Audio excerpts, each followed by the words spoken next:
really happy. Paano kayo naging magkaibigan? Sa POV ko, sa POV ni Mike. Sige nga. I wanna hear both. I wanna hear both POVs. Ako sa POV ko muna, gusto mo? May one time, ginagawa ko po yung, may event ako Santa Cruzan. Parang Elena at ako, ganyan. Umiiyak ako habang mini-makeupan ako ng makeup artist ko. Tapos sabi niya, huwag ka munang umiyak, halika na pumunta tayong Siargao. Sabi ko, paano yun? Sabi niya, hindi, huwag ka mag-alala, kasama natin si Mikey. Doon tayo mag-heal. Sabi ko, talaga ba? Sige, book mo na nga. Dahil lang doon. Yun yung POV niya. But you had an idea as to who Mikey was. Friends na kayo. Ito, Tito Boy. Okay. Ito na yung POV ko. Okay. Because same high school kami nagpunta ni Heaven. So I knew her like since high school. 2 batches lower siya sa akin. Nakakasalubong ko siya. May funny kwento pa yan kasi student council ako. Tapos, kinikwento niya sa akin nung Hawaii, hinuhuli ko daw siya sa uniform niya. Huli niya ako sa uniform ko, hindi niya ako... Dahil iniiklian mo ang uniform mo? Hindi, sobra naman pong Mababa, baba. Tito Boy. Pumaporma na. Diba yung uniform, pumaporma yung babaeng niya. Tapos sabi niya, where's your navel? Sabi ko.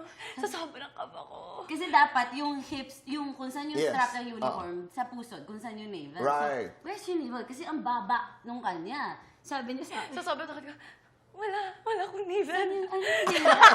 Dito. Kaya di niya makalimutan. So I don't remember that. Like, You don't?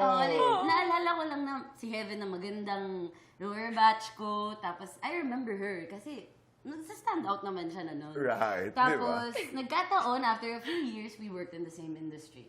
Pero, Right. yun nga, magkaiba kami ng network. So, never kami nagka-chance to work together.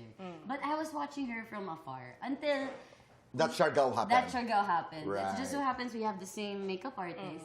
Which is si Ganda. Marvin. Nandyan si Marvin. Nandyan siya. So, dun Thank kami. you. Di ba? Connect niya kami. Ang galing naman ng kwento. Pero may POV ka talaga at may POV dito. Yes, ang galing, no? Hindi agad yun, Tito Boy. Siyempre, nag-vibe check kami. Bago Vibe kami check. mag-Siargao, although How do nabili you na call yung that? ticket. Vibe? Vibe check. Check. How do you do that? Anong ibig Pero sabihin? nag-meet kami once Sa bahay before ko. Siargao. Just to find out if you Kamusta yung... actually... Vibe check natin. Correct, Yan, oo. Check mo kung click Alam mo, kayo. mga artista, meron mong ginagawa din na ganun, similar to that. I'm not talking about chemistry check, but napakinggan ko isang interview sa London, meron silang ganun.